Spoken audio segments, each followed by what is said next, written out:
membaca Maulid Nabi besar Muhammad Sallallahu Alaihi Wasallam. Sama-sama kita hormati ada tamu kita Al-Habib Maulad Dawile bin Hussein bin Mustafa Al-Bahar, dan juga dapat salam dari teman anda yang nggak jadi datang, Jadid bin Abdul Qadir Al-Jufri. Beliau dari Madura ke Purwakarta. Nah tadi itu jam 3 nelpon, Kiane udah dapat tiket, jam 4 berangkat. Nah, pas jam 4 beliau ketinggalan kereta, akhirnya nyari bis mau ke terminal, mungkin karena terburu-buru apa gimana, beliau jatuh dari motor di perjalanan mau ke terminal, jatuh dari motor, makanya beliau nggak jadi berangkat. Nah kata beliau nitip salam sama anak-anak, minta doanya mudah-mudahan bisa cepat sembuh dan bisa silaturahmi sama kita, ya Rabbal Alamin. Kenapa? Karena kehadiran daripada para habaib itu. Jadi Habib Ali bin Husain Al-Attas punya kitab namanya Tajul Arus. Habib Ali bin Husain Al-Attas, Habib Ali Bungur, makannya dicondet, beliau punya kitab namanya Tajul Arus. Apa yang beliau katakan? Siapapun mereka yang duduk bersama cucuku, kata Nabi, dalam hal kebaikan, maka ketika itu Allah ampunkan dosa-dosa kecilnya. Dosa-dosa kecil kita nih kalau duduk walaupun ngopi doang, kita ngopi, dalam hal kebaikan bukan hal kemaksiatan, itu Allah hilangin tuh dosa-dosa kecil kita. Apalagi kita duduknya di majelis ilmu. Di majelis ilmu kita kenalin umat kepada syariat Nabi Muhammad Sallallahu Alaihi Wasallam. Karena di akhirat itu siapa yang bakal menolong kita? Rasul Sallallahu Alaihi Wasallam bersabda, "Idza istama'al 'alim wal 'abid 'ala sirat, qila lil 'abid udkhulu jannati wa tan'am fiha bi ibadati, wa qila lil 'alim qif hatta tushaffa' liman ahbabta." Ini kata Nabi sallallahu alaihi wasallam. Jadi itu nanti di sirat itu ada dua golongan yang lewat. Golongan yang pertama lewat orang-orang ahli ibadah. Apa malaikat bilang? Udkhulu jannati wa tan'am fiha bi ibadati. Masuklah kalian ke dalam surgaku dan nikmatilah di dalam surga dengan ibadah yang engkau lakukan. Ini ahli ibadah. Nah, begitu juga ada golongan orang alim. Apa yang dikatakan? Udkhulu jannati wa qif hatta tushaffa liman ahbabta. Masuklah kalian orang-orang alim, orang-orang yang berilmu ke dalam surgaku. Sebelum masuk surga disuruh berhenti dulu, hatta tashfa'a liman ahbabta, sehingga engkau memberikan syafaat kepada orang yang engkau cintai. Jadi orang-orang soleh, orang-orang alim, kenapa kita disuruh dekat kepada mereka? Karena mereka bisa memberikan pertolongan kepada kita. Yauma yafirrul mar'u min akhihi wa ummihi wa abihi wa sahibatihi wa bani, itu di akhirat itu. Pada hari itu orang itu saling menjauh sama keluarganya, bahkan ibu sama anaknya. Ketika kita ketemu ibu kita di akhirat, kita ngomong, ya Allah itu ibu saya, tolong bantu saya ya Allah dengan keberkahan ibu saya. Apa ibu kita ngomong? Ente siapa? Ane nggak kenal. Yauma yafirrul mar'u min akhihi. Pada saat itu orang saling berlarian, nggak kenalin satu sama lain pun. Satu pun ibu kita nggak mengakui kita sebagai anaknya, ayah kita nggak mengakui kita sebagai anaknya, abang kita nggak mengakui kita sebagai anaknya. Anak itu berkata, ya Rabbana khudh haqqana minhu fa innahu la yu'allimuna ma najhal wa kana yut'imuna al-haram wa nahnu la na'lam. Ya Allah ya Tuhanku, aku meminta hakku kepada kedua orang tuaku. Fa innahu la yu'allimuna ma najhal. Sesungguhnya kedua orang tuaku tidak pernah mengajari aku tentang ilmu agama yang tidak akan aku ketahui. Wa kana yut'imuna al-haram wa nahnu la na'lam, dan orang tuaku memberikan aku makanan sesuatu yang haram sedangkan aku tidak tahu. Ini menjadi tuntutan. Kita ini yang nggak paham tentang agama itu bakal nuntut orang tua kita di surga. Orang tua kita udah masuk surga, kita masuk neraka nih. Karena sebab orang tua nggak mendidik kita dalam hal agama, itu orang tua bisa masuk neraka. Karena apa? Karena tuntutan daripada orang tuanya. Begitu juga sebaliknya. Ada sebuah kisah yang mana ini orang tua ahli maksiat. Orang tua ini pokoknya ahli maksiat, tukang berbuat dosa, tukang minum khamar dan sebagainya. Pada saat itu orang tua ini disiksa sama malaikat. Ini orang tua disiksa, dipentungin segala macam sama para malaikat. Akhirnya apa? Suatu ketika malaikat rahmat datang. Udah selesai ngazabnya. Kenapa nih aneh geram sama dia nih? Aneh pensikat terus nih, bahasa kita begitu. Kenapa? Stop dulu, ente jangan menyiksa lagi. Kenapa? Karena anaknya dia sudah belajar agama dan bisa membaca Bismillahirrahmanirrahim. Tuh, dengan sebab anak bisa baca Bismillahirrahmanirrahim, dosa orang tua diringani nama Allah, dosa orang tua diampuni nama Allah. Begitu juga ada anak yang bisa menolong kedua orang tuanya di akhirat. Seperti ini anak bisa ngaji dan dia bisa mendoakan kepada orang tua. Idza mata ibnu adam inqata amaluhu illa min thalath, shadaqatin jariyah aw ilmin yuntafa'u bihi aw waladin shalihan yad'u lahu. Apabila anak cucu Nabi Adam kita semua nih telah meninggal dunia, maka terputus semua amalannya kecuali yang ketiga. Apa yang tiga itu? Sedekah jariyah. Sedekah jariyah itu apa? Kita ada majelis taklim dibangun, kita nyumbang batu. Ada masjid dibangun, kita nyumbang pasir. Ada apalagi pengajian, kita nyumbang kitab, kita nyumbang pulpen, kita nyumbang minum. Semua itu bakal menjadi amal jariyah di akhirat. Itu yang pertama. Yang kedua, aw ilmin yuntafa'u bih, atau ilmu yang bermanfaat, yang bisa memberikan manfaat. Beda, nafa'ayan fa'u naf'an itu artinya bermanfaat. Kalau intafa'ayan tafi'u intifa'an itu artinya memberikan manfaat. Itu Gus bagus paham tuh. Bagus. Salah sorok nih. Paham enggak? Makanya di hadis itu dijelasin yuntafa'u bihi, ilmu yang bisa memberikan manfaat. Karena ada ilmu yang nggak bisa memberikan manfaat, bahkan bagi dirinya pun sekalipun. Nah, ini yang kedua, amalan yang bakal terus menerus itu ilmu yang bermanfaat. Kita misalkan punya adik, kita ajarin Bismillahirrahmanirrahim, kita ajarin alif ba ta, kita ajarin al-fatihah. Itu selama orang yang kita ajarkan dia sholat baca bismillah, dia sholat baca fatihah, itu pahalanya datang terus ke kita. Kita punya adik nih masih kecil, ajarin Bismillahirrahmanirrahim. Adik kita sampai bisa Bismillahirrahmanirrahim. Udah tua baca bismillah, sholat baca bismillah, itu pahala bismillah ngalir terus ke kita. Nah, ini yang dinamakan ilmu yang bermanfaat. Itu yang kedua. Yang ketiga, awaladin sholihin yad'u lahu, atau anak yang soleh yang mendoakan kedua orang tuanya. Al-mautu kal gharib yantaziru da'wata akhi. Mayit itu seperti orang yang tenggelam, dia menunggu tuh doa-doa daripada orang yang hidup. Nah, seperti itu.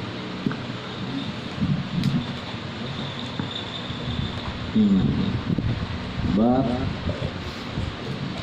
mata waktu subhi.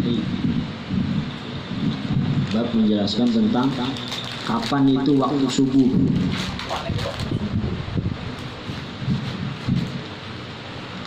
Ahlan wa sahlan ya ustazuna. Insyaallah.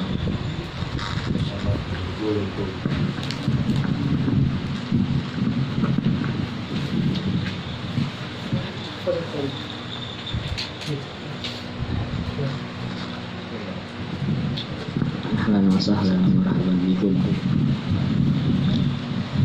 Mata waktu subhi. Kapan itu waktu subuh? Jadi jangan nanya lagi ntar, ini udah subuh belum nih?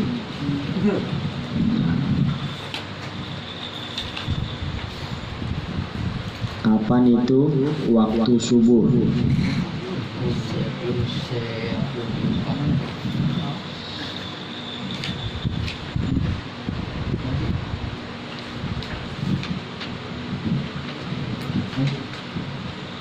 Bukan nih arti ini. Kapan itu waktu subuh?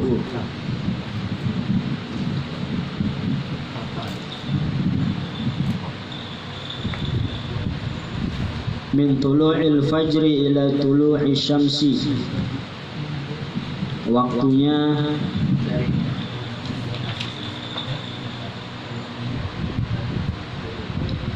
dari naiknya fajar. Apa? Fajar tuh Fajar Maulana. Ila tulu'i syams, sampai terbitnya matahari. Dari terbitnya fajar sampai terbitnya matahari.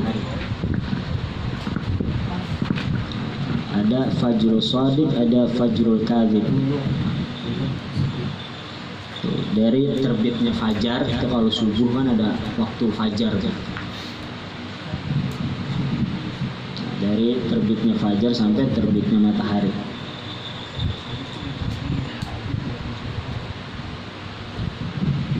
Yang kedua, mata waktu zuhri. Zuhur itu kapan waktunya? Jadi kalau kita di hutan itu nggak ada jam, nggak ada apa-apa, kita bisa menentukan waktunya. Lagi di pantai itu lebih gampang tuh. Min zawali syamsi ila an yazida dhillu kulli syai' an mithlihi. Waktunya itu dari tergelincirnya matahari. Min zawali syamsi, dari tergelincirnya matahari. Tergelincir bisa dikatakan hilang juga.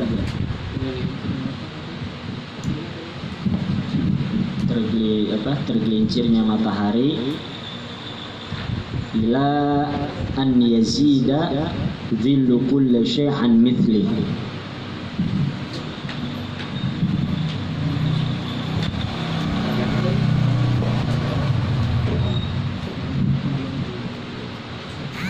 Sampai hingga bayangan segala sesuatu menjadi sama panjang dengan bendanya. Hingga segala sesuatu, hingga bayangan sesuatu menjadi sama panjang dengan bendanya. Contoh, kalau kita di pinggir pantai itu waktu zuhur, kita benda kira-kira 1 meter kita taruh di tengah. Kalau bayangannya sama nih, bayangannya sama begini tuh kan. Nah ini masuk waktu zuhur, bayangannya sama.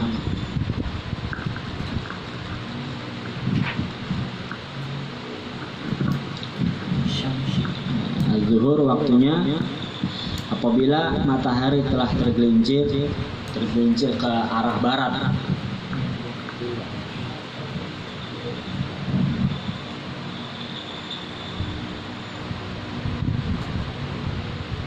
Apabila matahari telah tergelincir ke arah barat hingga bayangan sesuatu itu menjadi sama panjang dengan benda. Jadi bayangan sama benda panjangnya sama. Nah itu berarti masuk waktu zuhur. Kalau sekarang kan gampang, ada jam bisa melihat jam. Oh ini zaman dulu.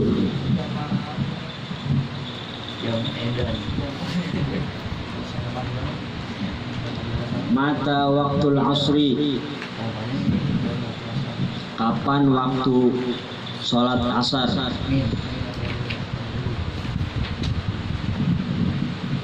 Min khuruji waktu zuhri, dari keluarnya waktu zuhur, habisnya waktu zuhur. Ila ghurubi syamsi, sampai terbenamnya matahari. Kalau udah matahari terbenam berarti habis waktu asar. Jadi kita lihat tuh matahari terbenam berarti waktu asar habis. Kira-kira jam berapa tuh?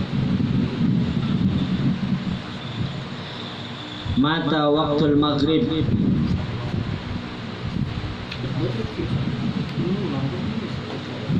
Mata waktul maghrib, kapan itu waktunya sholat maghrib?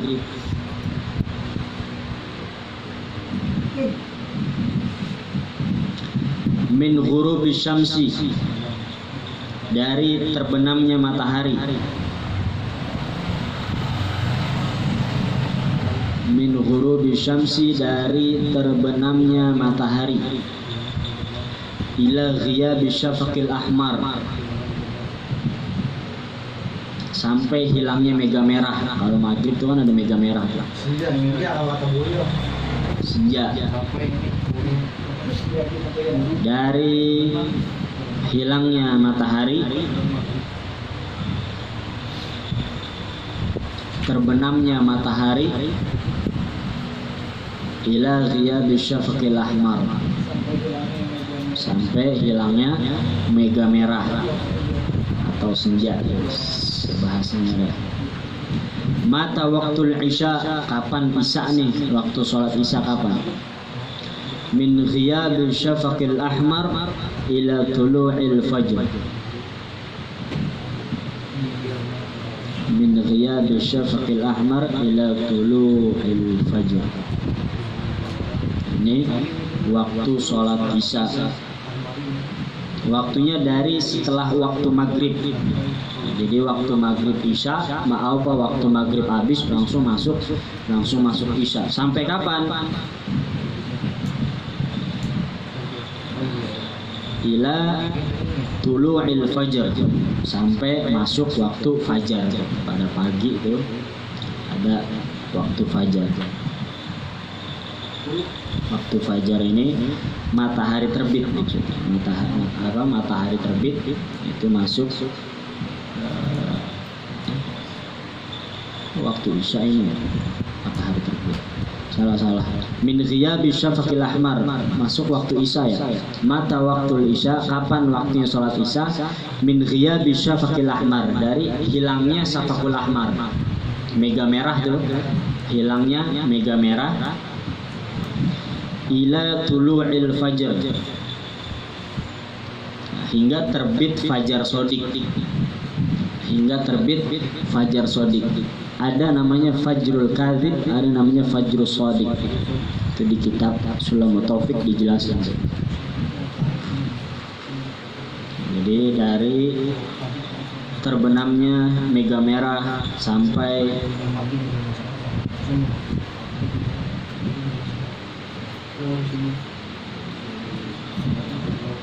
terbit fajar sodik, itu min awqatis shalah, daripada waktu-waktu sholat.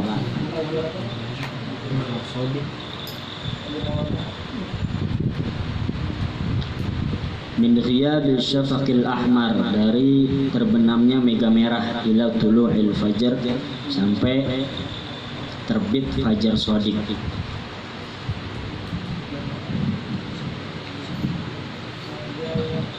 Ini tentang fajar sodik, bukan haji sodik. Kadik.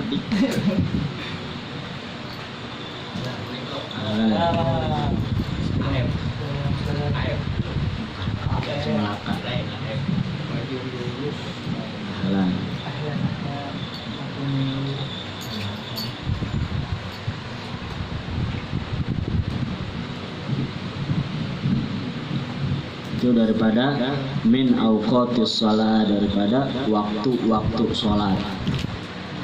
Mungkin kalau kita pandang secara ini, mungkin pelajaran ini nggak terlalu penting. Tapi nanti mungkin di akhir zaman, yang kita tidak kenal sama waktu, insya Allah ilmu-ilmu seperti ini bermanfaat. Jadi dulu itu ada orang ahli ibadah.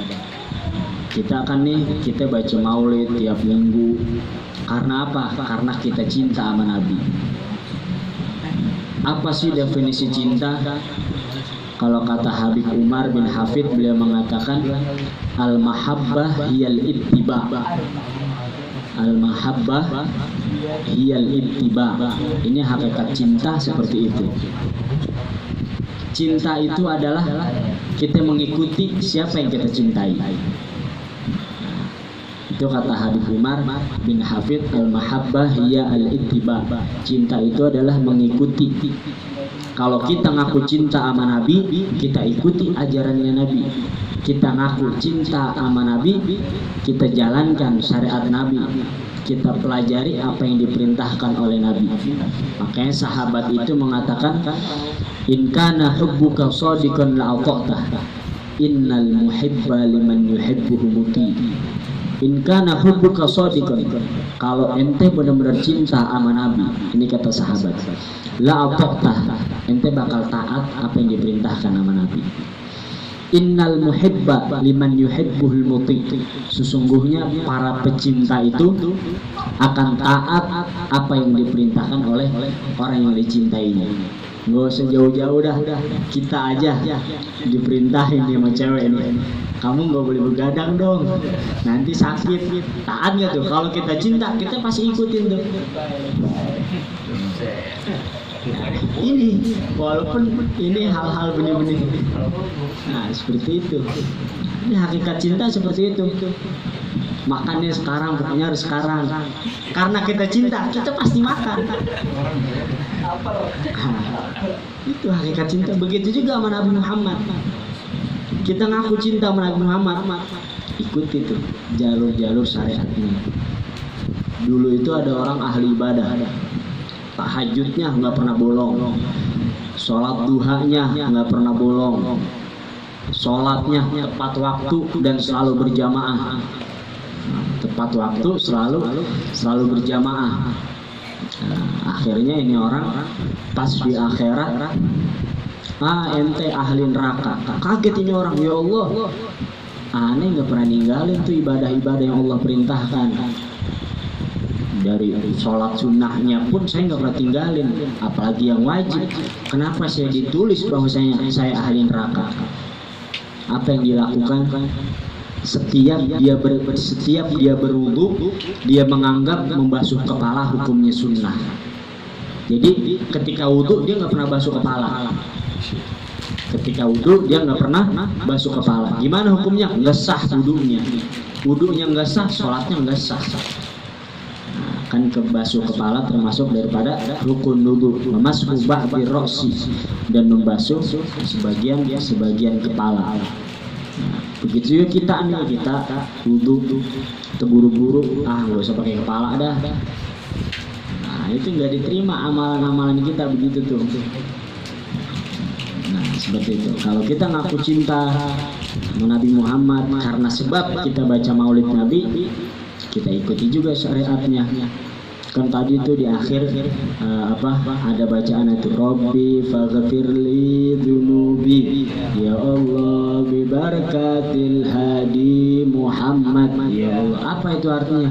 Rabbi faghfirli dzunubi, ya Allah ampunkanlah dosa-dosaku, bi barakatil hadi Muhammad, dengan berkah petunjuk Nabi besar Muhammad sallallahu alaihi wasallam.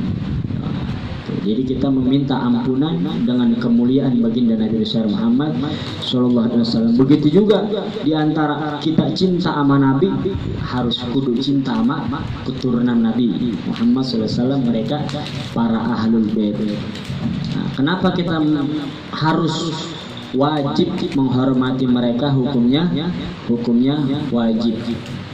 Nah, kenapa? Hum amanul ardi fadzakiri, ahlu baitil mustafa tuhuri, hum amanul ardi fadzakiri. Ahlul bait mustafa tuhur, mereka keturunan Nabi itu, mereka adalah orang-orang suci.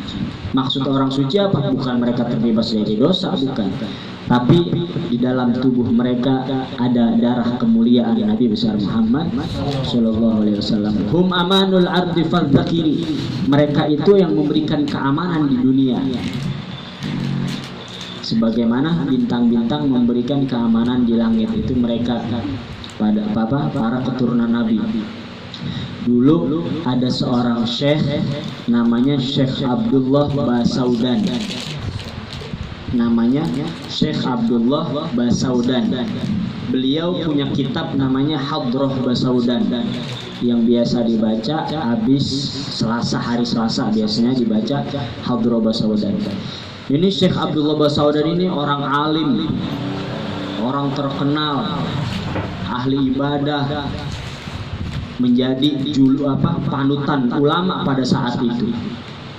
Nah, suatu ketika beliau pulang dakwah, beliau melihat ada satu Habib yang mana Habib ini mungkin dalam keadaan bermaksiat kepada Allah.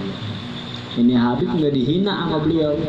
Ini Habib dibawa ke rumah beliau, dibilangin sama muridnya, siapin kamar yang paling bagus, siapin makanan yang paling enak, siapin tempat yang paling bagus. Ini santri kan kaget, ini buat siapa nih? Kiai tumben-tumbenan begini. Akhirnya datang seorang Habib. Tidur di situ tuh Habib, tidur di situ. Pas tidur di situ dipijitin nama Syekh Abdullah Basaudan, dipijitin ini Habib sampai Habib itu tertidur. Nah pada saat itu pas Habib bangun ini dari tidurnya disuruh makan, Bib antum makan dulu Bib, minum dulu segala macam. Akhirnya ini Habib minta sisa. Sisa ini kan rokok Arab. Sisa ada tuh rokok Arab tuh yang pakai rasa tuh. Nah pada saat itu Syekh Abdullah Basaudan orang yang paling keras sama yang namanya rokok. Siapapun penduduk di situ kalau punya sisa beliau hancurin. Nah, Syekh Abdullah Basaudan di kampung ini nih, misalkan ada Syekh Abdullah Basaudan, ada orang punya sisa rokok Arab, ketahuan sama Syekh Abdullah pasti dihancurin. Saking gak senengnya beliau sama rokok Arab. Nah, ini Habib minta rokok Arab. Akhirnya apa yang beliau lakukan? Beliau keliling kampung untuk minjem rokok Arab. Buat siapa? Buat si Habib. Ada satu rumah didatengin, Pak, aneh minjem sisanya dong, aneh minjem rokok Arab. Ini keluarga takut. Karena apa? Takut dihancurin. Oh nggak ada sih, nggak ada sih. Banyak beberapa orang bohong karena takut dihancurin. Akhirnya ada satu rumah masih minjem. Oh ini sih tumben-tumbenan. Ngasih membolehkan ada rokok Arab ya untuk tamu mulia saya kalau kata beliau. Akhirnya ini rokok Arab dibuatin dikasih itu Habib. Dikasih itu Habib, disuruh tidur lagi nih Habib. Habib habis makan ya kan, habis minum ngerokok, tidur lagi, tidur lagi, pijitin lagi mau beliau, tertidur lagi nih Habib. Begitu juga Syekh Abdullah Basaudan tertidur di samping ini Habib. Ketika Syekh Abdullah Basaudan tertidur, apa yang beliau dapatkan? Beliau bermimpi bertemu Rasul Shallallahu Alaihi Wasallam. Apa yang dikatakan Rasulullah? Ya Abdullah, sebagaimana engkau baik terhadap cucuku, maka aku akan kabulkan permintaanmu ya Abdullah. Apa yang engkau minta pada saat ini? Apa yang engkau minta pada saat ini? Apa kata Syekh Abdullah? Ya Rasulullah, saya nggak minta apa-apa kecuali hanya satu yang saya minta. Saya ingin melihatmu ya Rasulullah dalam keadaan yaqadhah, dalam keadaan terjaga, dalam keadaan seperti ini. Maka benar ketika Syekh Abdullah bangun dari tidurnya, di depannya ada Rasul Sallallahu Alaihi Wasallam. Itu Habib yang mungkin dalam keadaan bermaksiat masih mendapat nadhrah langsung dari Rasulullah, masih Rasulullah langsung yang memandang beliau. Nah, seperti itu. Makanya kalau kita melihat mungkin ada Habib yang bermaksiat, yang dia minum minuman keras atau lain sebagainya, tetap hakikatnya kita cinta kepada beliau tapi benci kepada perbuatan buruknya seperti itu. Kayak kita, tangan kita kotor, tangan kita kotor. Apakah kita benci ini tangan? Apakah kita potong ini tangan? Kita hina ini tangan? Enggak. Tentunya kita bersihkan kotoran tersebut. Begitu juga ketika ada seorang yang mulia ahlul bait Nabi, mereka berbuat hal-hal buruk, bukan kita benci. Oh, kok Habib begitu? Kok Habib perlakuannya begitu? Bukan seperti itu. Tapi apa yang kita lakukan? Kita tuntun dia, kita ajak dia dalam hal kebaikan. Begitu yang dilakukan oleh Syekh Abdullah Basaudan, sehingga beliau mendapatkan kemuliaan bisa bertemu dengan Rasul Shallallahu Alaihi Wasallam secara langsung. Sampai ini Habib ketika diceritakan hal tersebut, ini Habib berubah. Yang tadinya mungkin nakal berubah jadi baik, jadi murid Syekh Abdullah dan menjadi ulama besar pada saat itu. Nah, seperti itu. Jadi kalau kita melihat mungkin kalau kita mainnya sama Habib nih, ada Habib mungkin tingkah lakunya keluar dari ajaran agama, kita jangan pernah memandang kok Habib perlakuan seperti itu. Jadi seolah-olah kita mengatakan bahwasanya kok Habib keturunan Rasul, katanya orang mulia, kelakuannya seperti itu. Enggak, kita nggak boleh mengatakan seperti itu. Nah, tetap kita harus husnudzon, harus berbaik sangka kepada mereka. Jangankan sama ahlul bait, sama orang muslim pun kita nggak boleh buruk sangka tuh. Innallaha la yanzuru ila suwarikum wa amwalikum walakin innama yanzuru ila qulubikum wa a'malikum. Allah Subhanahu wa taala enggak pernah melihat zahir seseorang, mau dia tatoan, mau dia apapun, selagi dia berbuat baik, itu adalah kebaikan yang bakal dia dapatkan di akhirat. Allah nggak melihat tuh dari rupa kita, sekalipun kita pakai gamis, pakai imamah, pakai udeng-udeng. Allah nggak melihat dari itu semua. Tapi apa yang Allah lihat? Allah melihat dari hati seseorang. Nah, Allah melihat dari hati seseorang.